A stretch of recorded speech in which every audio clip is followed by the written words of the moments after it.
Eni yang akan menyampaikan firman Allah. Silakan Bu Eni.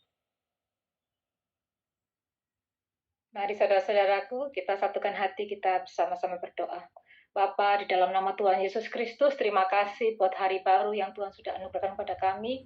Pada pagi hari ini Tuhan, jika Tuhan sudah kumpulkan kami percaya semua ini atas anugerah Tuhan.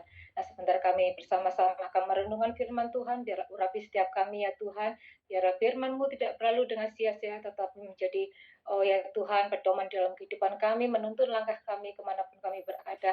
Kami selalu terhubung, terkoneksi dengan Tuhan. Terima kasih ya Tuhan, ambil alih ya Tuhan, dari awal sampai akhir, biar Tuhan sendiri yang berkata-kata dalam setiap perkataan kami. Di dalam nama Tuhan Yesus Kristus, kami semua siap untuk mendengarkan firman Tuhan. Haleluya, amin.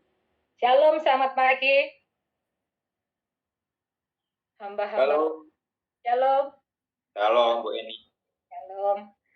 Terima kasih kepada Gembala dan tim pengembalaan yang sudah memberikan waktu dan kesempatan untuk kita sama-sama belajar firman Tuhan. Pagi hari ini, judul firman Tuhan adalah Intimacy with God. Keintiman dengan Tuhan. Jadi saudaraku, keintiman dengan Tuhan adalah persekutuan pribadi dengan Tuhan. Bergaul karib dalam hadiratnya.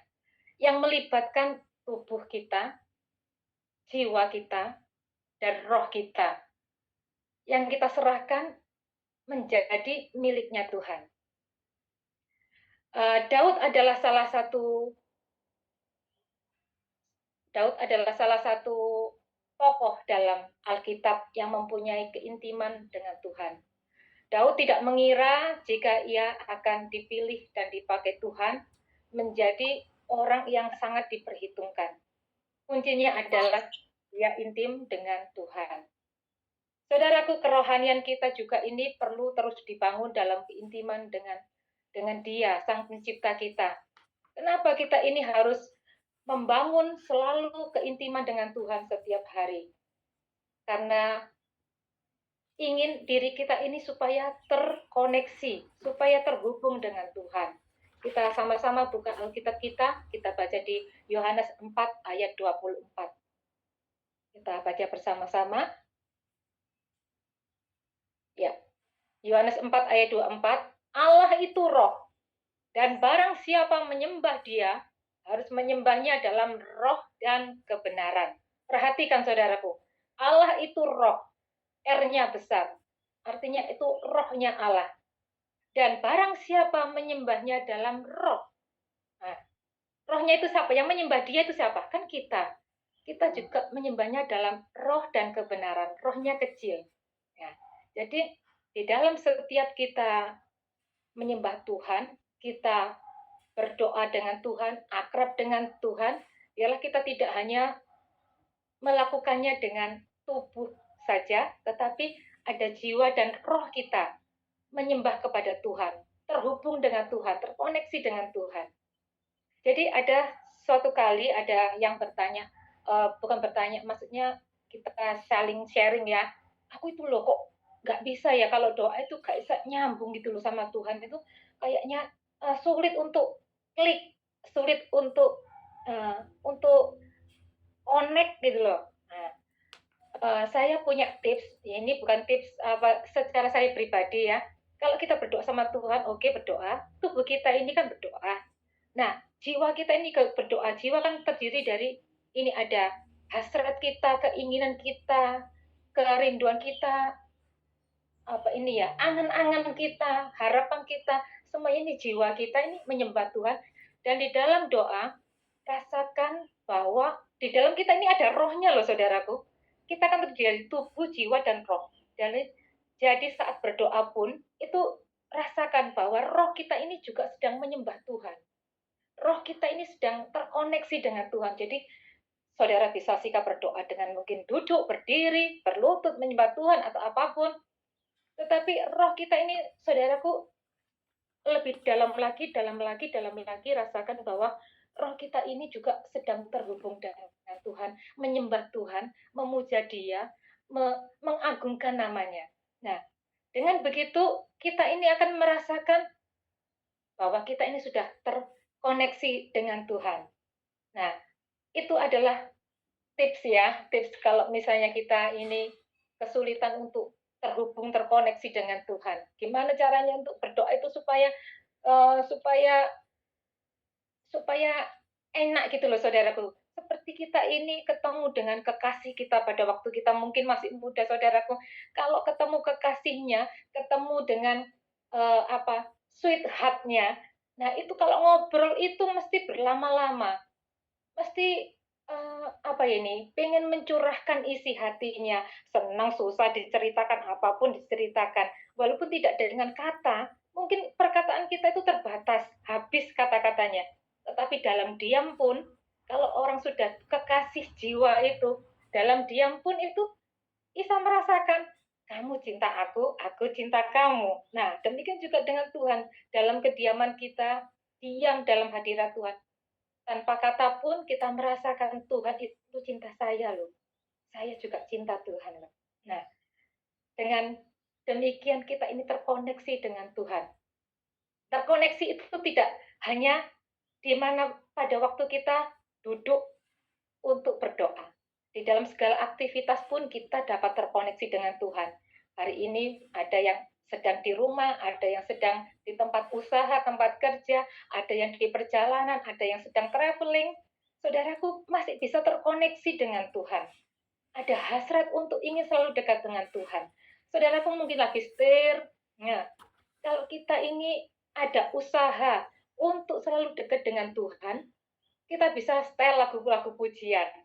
Pada hari ini saudaraku juga mendengarkan firman Tuhan di tengah aktivitas saudara, itu kita ini secara tidak langsung mengkoneksikan hidup kita nih dengan Tuhan.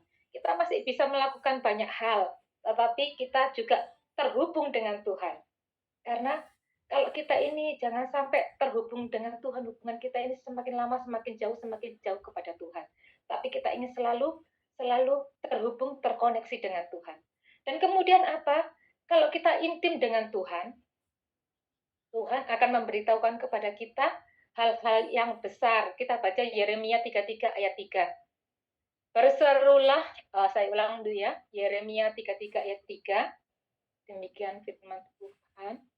Berserulah kepadaku, maka aku akan menjawab engkau dan akan memberitahukan kepadamu hal-hal besar yang tidak terpahami, yakni hal-hal yang tidak kau ketahui. Saudaraku, dalam hidup ini banyak hal yang tidak kita ketahui. Contohnya, kita tidak tahu bagaimana masa depan kita, masa depan keluarga kita, masa depan usaha kita, masa depan pekerjaan kita, pelayanan kita. Ada yang tahu? Nanti kita ke depan misalnya 1 minggu lagi, 1 bulan lagi, tahun depan, kita tidak tahu. Tetapi kalau kita hidup dalam keintiman dengan Tuhan, setidak-tidaknya Tuhan itu ada hal-hal penting, ada hal-hal khusus yang Tuhan itu akan beritahu. Beritahunya kepada kita secara pribadi. Dalam hidup ini ada banyak hal yang kita tidak tahu, tetapi dengan kedekatan kita dengan Tuhan, Tuhan akan memberitahu lewat hamba Tuhan, lewat uh, pembacaan firman, lewat lagu-lagu pujian, dengan cara apapun Tuhan itu bisa memberitahu kita. Saudaraku pernah, mungkin kita sering ya di sini ya, dengan kedekatan kita dengan Tuhan, kita ini diberitahu. Suatu kali Tuhan itu memberitahu, bersiaplah, aku akan bawa engkau pada ladang pelayanan yang luas, yang lebih luas. Aku Tuhan, ingin engkau berfungsi sesuai dengan panggilanmu. Jangan buang-buang waktu. Aku akan pimpin engkau pada tujuan yang jelas. Lakukan perintahku dengan taat. Nah, saudaraku, kalau kita ini mendengarkan suara Tuhan, pemberitahuan Tuhan secara pribadi, Tuhan ingin kita taat. Tuhan sudah bilang gitu loh, lah responmu ya apa? Responmu bagaimana? Tuhan minta kita meresponi setiap apapun yang diberitahukan Dia dalam ketaatan. Lakukan dengan ketaatan. Mungkin usaha saudaraku, Tuhan ngomong, usahamu itu nanti ginikan, ginikan, ginikan, ginikan. Kalau kita melakukannya dengan dalam ketaatan, nurut, nah mungkin kayak gak masuk akal, aku sekarang begini kok disuruh Tuhan begitu. Tetapi kita, satu hal yang bisa kita putuskan adalah mengikuti Tuhan. Saudaraku, dalam sebuah kepemimpinan, Pemimpin itu satu. Nah, itu yang kita ikuti. Di dalam hidup kita, kita ini ada dua pemimpin. Tuhan dan kadang ego kita sendiri, Tuhan dan pikiran kita sendiri. Mana yang harus engkau ikuti? Jadi yang kita ikuti adalah Tuhan, pemimpin hidup kita. Dia loh Kak, sekedar pemimpin, dia pemilik hidup kita. Jadi itu yang harus kita ikuti, bukan bukan maunya kita, bukan oh, enggak pikiranku kayak gitu kok. Itu kan kehendak, itu kan katanya. Nah, aku gak mikir kayak gitu kok. Akhirnya kita mengikuti kehendak kita sendiri itu tidak berkenan kepada Tuhan. Jadi dalam setiap uh, apapun yang kita lakukan, dalam setiap keputusan apapun yang kita lakukan, bila kita ini melibatkan Tuhan dalam usaha, pekerjaan, bisnis, pelayanan, utamakan. Karena unsur Tuhan, spiritual itu adalah yang pertama dan utama. Kita mungkin boleh punya strategi-strategi yang wow, yang luar biasa. Tetapi Tuhan mau, Tuhan ingin bahwa dia itu dinomor satukan. Dia itu menjadi pemimpin kita. Yang memimpin ini loh, pikiran kita ini loh. Nah, supaya walaupun secara pemikiran kita itu harus melakukan misalnya dalam usaha. Kamu harus ke kota A. Tuhan bilang, enggak, kamu bukanya di kota B. Tuhan, kalau kota B itu gak masuk akal. Masuk akalnya itu kota A. Tetapi kalau Tuhan sudah suruh, kalau Tuhan sudah katakan, kalau Tuhan sudah beritahukan, ya sudah ikuti Tuhan. Jangan ikuti pikiran kita. Karena Tuhan itu yang memimpin hidup kita. Bukan pikiran kita yang memimpin kita. Kalau saudaraku kita ini dipimpin Tuhan dan fokus kepada Tuhan, maka seperti orang yang menembak, tembakan kita itu akan jitu tepat pada sasaran. Jadi saudaraku tidak akan buang-buang waktu dengan menembakkan yang salah, yang menurut saudara mungkin menurut kita juga yang benar. Jadi nembaknya itu akhirnya ngawur, nembaknya akhirnya semau kita. Tetapi kalau Tuhan itu sudah arahkan, ini loh sasaranmu, ini loh tujuanmu, ini loh kamu tuh cocoknya di sini. Ya sudah ikuti aja kehendak Tuhan. Jadi sasarannya itu enak tembak, langsung pada sasaran. Ya. Jadi kalau kita ini tenang dalam hadirat Tuhan, fokus, Tuhan akan pimpin. Saudaraku, kadang ketenangan itu diidentikan dengan orang yang duduk diam. Padahal duduk diam itu tidak menjamin saudaraku sedang tenang. Contohnya begini, ada orang yang duduk kayaknya diam, terus merenungkan apa-apa, diam. Tapi pikirannya gedebak-gedebuk, saudaraku pernah begitu? Saya pernah. Jadi kita kelihatannya diam aja, diam. Tapi pikiran ini kemana, gedebak-gedebuk. Maksudnya, aduh, ya apa ini? Orang nggak tahu, di hadapan kita itu orang nggak tahu kalau kita ini lagi banyak hal yang kita pikirkan, ini kalau ini apa, ini apa, ini apa, ini apa. Tetapi kalau kita tenang dalam hadirat Tuhan, Tuhan pimpin kita ini pemikirannya itu langsung terarah, terfokus, terkontrol dalam hadirat Tuhan, dalam kehendak Tuhan, supaya Tuhan itu menyatakan rencananya. Kalau kita ini sudah tepat sasaran, sudah apa yang kita inginkan ini selaras dengan kehendak Tuhan, itu akan enak, saudaraku. Kita menjalaninya itu dengan enak. Nah, kemudian kalau kita tepat sasaran, itu menjalani itu enak, saudaraku. Misalnya, saudaraku punya tujuan, saya kan posisi di Surabaya ini ya. Tuhan tentukan kamu harus ke Jakarta. Nah, di dalam perjalanan misalnya saya harus lewat tol, ya kan? Lewat tol. Saya ini menjalaninya dengan yakin, dengan tenang. Karena apa? Sudah jelas tujuanmu di situ, tujuanmu ke Jakarta. Nah, di dalam perjalanan mungkin tolnya lagi macet, ada perbaikan jalan, ada apa, pasti kan macet, Bu saudaraku. Tetapi saya tidak akan gelisah, saya tidak akan apa ini pikiran saya ke depan gimana atau saya balik lagi, tidak mungkin karena tujuan saya di depan. Nah, kalau kita nggak ngerti tujuannya kita, mungkin kita ini salah jalan kali, kita ini salah, kita ini mau kemana ya? Nah, kan nggak enak saudaraku kalau saudara sudah masuk tol, nah kita ini mau mana? Ada jalur yang tujuan kota ini kan ada pelang jalan, ini kota kota A, kota B, kota C. Tapi kalau saudara kita sudah punya tujuan, saya dari Surabaya, saya mau ke Jakarta, saya akan mengikuti rambu-rambu itu. Walaupun ada macet, walaupun ada perbaikan jalan, walaupun ada apapun, saya akan tenang karena saya tahu tujuan saya kemana. Nah, begitu saudaraku. Jadi kita ini bersyukur kepada Tuhan. Tuhan ada tuntun kita, meng-guide kita, menuntun, diarahkan gitu loh. Kita bersyukur, kita berada di dalam uh, ini apa ini persekutuan yang erat satu sama lain, saling mengingatkan, saling menopang. Kalau gitu tuh tujuannya enak saudaraku. Ada orang yang bingung, aku ini harus ngapain ya? Aku ini harus ngapain? Saudara pernah ngalami begitu? Nggak fokus gitu loh. Aku ini harus ngapain? Habis ini aku harus apa yang aku harus lakukan? Tetapi kalau bersama Tuhan, Tuhan itu akan pimpin kita. Dan kemudian kalau kita intim dengan Tuhan, kita baca di Yakobus 4 ayat 8a. Nah, Tuhan itu ingin kita ini mendekat kepada Dia. Ayat Yakobus 4 ayat 8a bilang begini, mendekatlah kepada Allah dan Ia akan mendekat kepadamu. Jadi Tuhan itu senang didekati. Tuhan itu pengen kita ini mendekat pada Dia. Nah, kalau kita mendekat dengan Tuhan, pasti Tuhan juga akan mendekat. Tuhan akan mendekat kepadamu. Nah, ada kan orang yang misalnya mungkin yang masih muda-muda, ada yang mendekati seseorang. Nah, seseorang ini nggak suka didekati, akhirnya dia menghindar. Tetapi beda dengan Tuhan. Kalau kita mendekat, Tuhan itu nggak akan menjauh. Kalau kita mendekat kepada Tuhan, Tuhan itu pasti juga balas mendekat dengan kita. Tuhan itu saling gitu loh ya. Tuhan itu ingin kita ini aktif, proaktif. Nah, gimana tindakanmu? Ayo aktif dulu mendekat kepadaku, maka aku akan mendekat kepadamu. Tuhan itu memang kasih, semua dikasihi sinar matahari yang sama. Saudaraku dekat, gak dekat dengan Tuhan, mataharinya tetap dikasih sama. Pagi ada, malam ada, besok pagi lagi, malam hari ada lagi.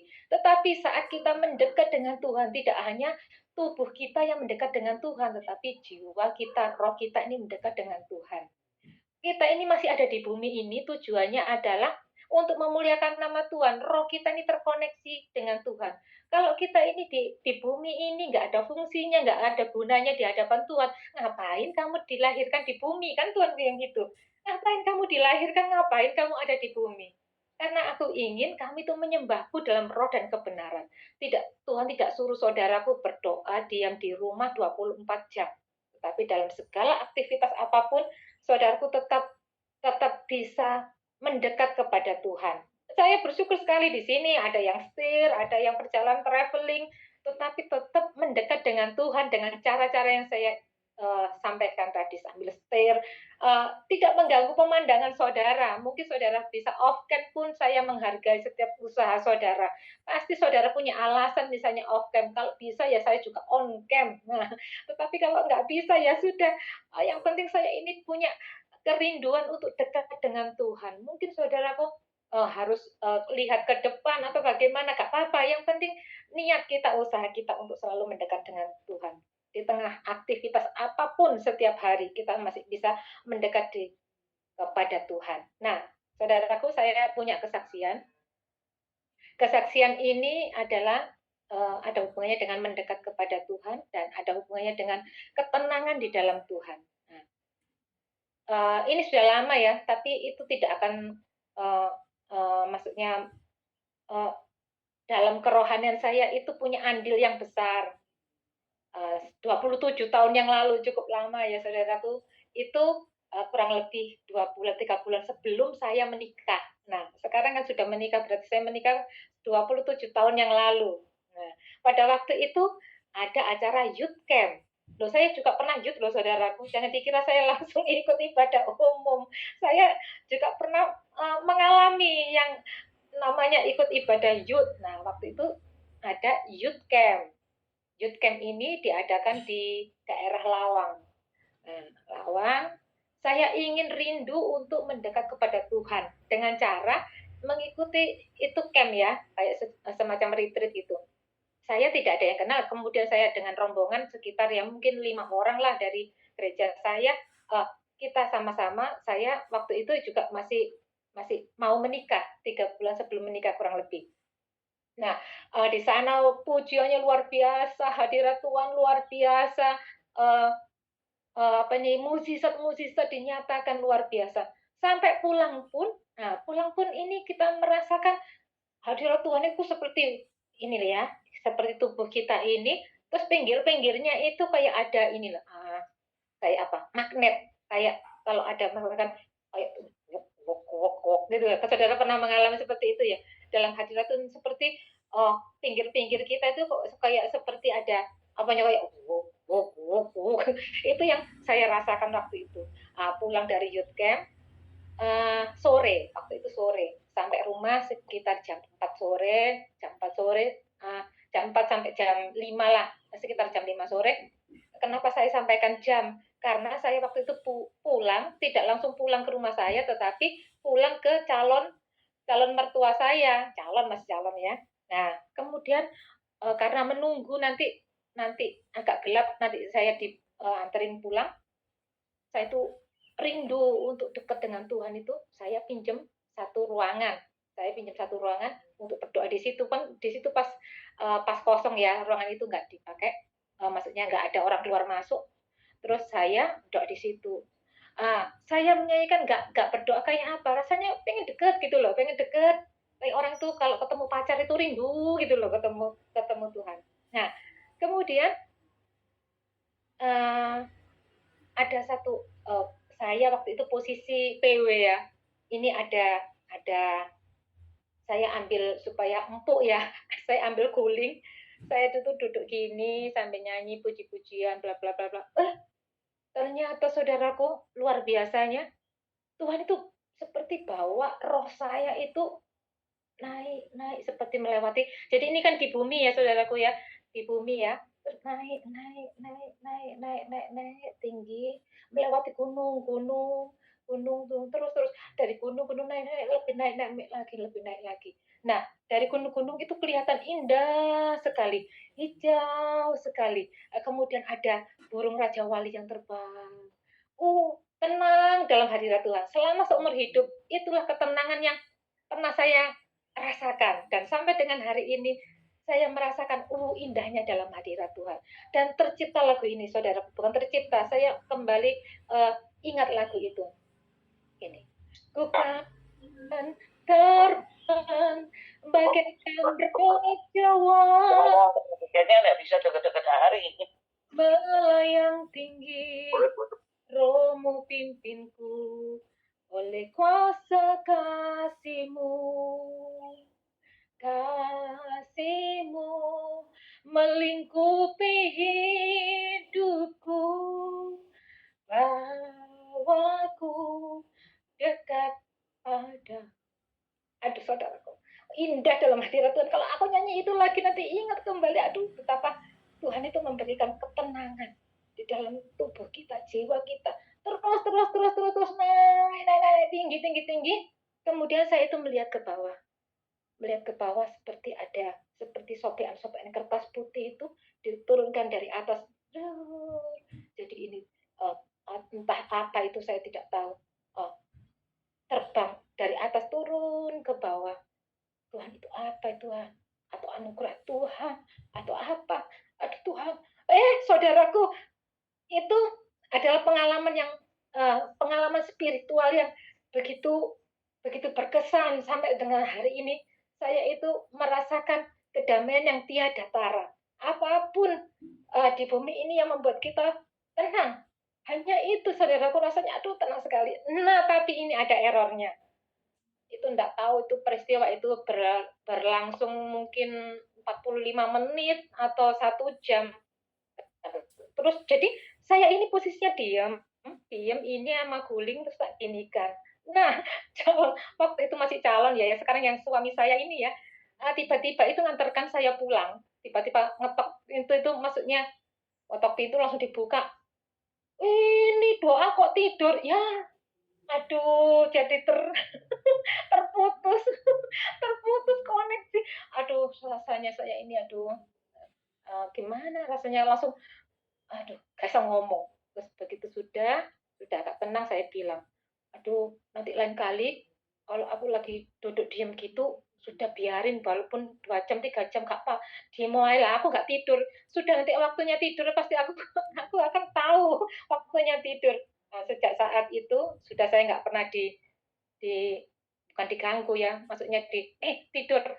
Kita nggak tahu, eee, saya tidak sedang tidur dalam hadirat Tuhan, tetapi memang, eee, lagi posisi gitu, badannya, tubuhnya di situ, tetapi rohnya Tuhan bawa. Dan itu adalah pengalaman, supranatural yang pernah saya alami. Jadi merasakan hadirat Tuhan, ketenangan dalam Tuhan. Biarlah kita semua ini merasakan ketenangan dalam Tuhan, hadirat Tuhan, terkoneksi dengan Tuhan. Kalau tenang itu, kita akan merasakan damai, sejahtera, sukacita yang tidak bisa Tuhan ngasih, tidak bisa ditukar. Ada banyak saudaraku orang yang nggak bisa tenang, duitnya banyak pun ada yang nggak bisa tenang. Nah, saya pernah dengar ada orang kesaksian cerita ke saya bahwa padahal dia itu karyawannya banyak sekali, mungkin ratusan orang, dan bahkan dia punya usaha, tapi nggak bisa tidur, akhirnya tiap malam minum obat tidur, obat penenang. Nah, dari situ saya mendengarkan, aduh Tuhan, saya bersyukur, terima kasih setiap hari saya bisa tidur nyenyak, bangun pagi dengan uh, bugar, dengan yang sehat, dan bisa mengikuti acara doa pagi setiap pagi 2 hari sekali. Dan saya percaya semua ini karena anugerah Tuhan. Jadi kita ini di dalam Tuhan itu tetap walaupun kita saat lemah, kita minta bimbingan Tuhan, ketenangan dari Tuhan. Kalau kita tenang, kita akan dapat melakukan banyak hal.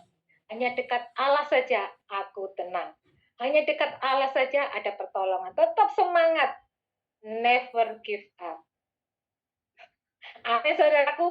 Apapun yang kita perjuangkan, apapun yang kita usahakan, kita percaya. Semangat terus dalam Tuhan. Maju terus, Tuhan akan tolong kita.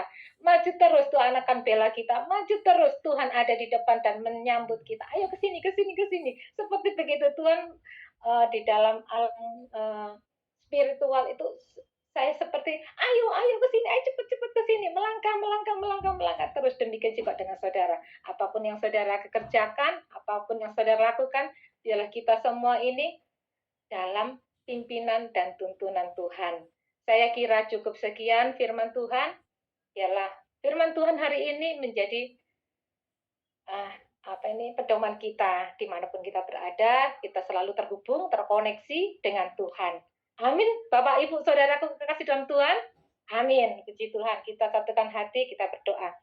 Bapa, terima kasih Tuhan, biarlah kuasa Roh Kudus-Mu ya Tuhan senantiasa mengikuti kami dimanapun kami berada, apapun aktivitas kami, baik yang di rumah, di perjalanan, di tempat usaha, dan aktivitas apapun yang kami kerjakan, biarlah hati kami, pikiran kami, tubuh, jiwa, dan roh kami terhubung dengan Tuhan.